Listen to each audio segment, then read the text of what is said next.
Hi folks, this is Jason. Hope you're okay today. We're looking at the life of Bishop Lightfoot, who's a great scholar and a really inspirational thinker. And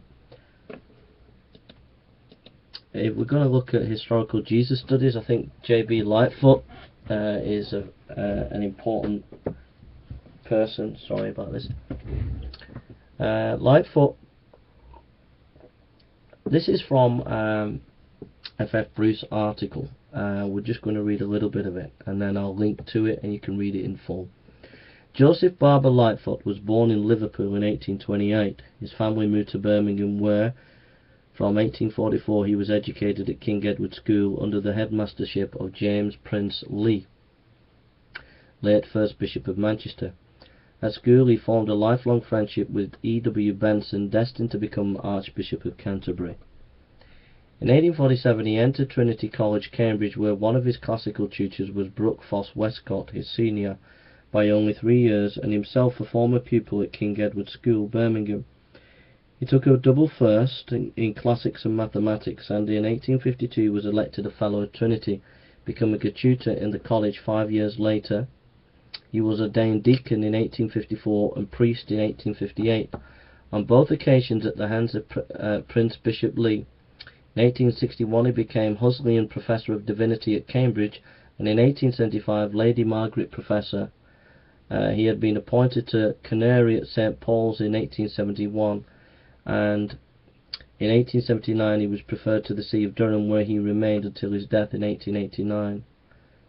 In his earlier years as a college teacher he taught classics as well as Greek New Testament. At one time he contemplated producing a critical edition of Euripides.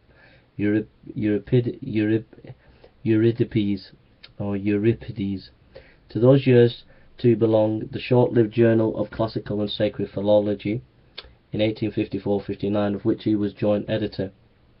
To his Master of Classical Literature he added a wide and exact acquaintance with the Greek and Latin fathers. 5 years after taking his degree he began to study the letters of Ignatius, an exercise which was to engage his attention for the next 30 years. In 1871 to 1881 Lightfoot was also an active member of the New Testament Company of Revisers, and the thought which he devoted to his work is illustrated by his essay on Fresh Revision of the English New Testament, 1871. Basically, Lightfoot was with a number of bishops, Westcott and Hort and some others, was instrumental in stemming the tide of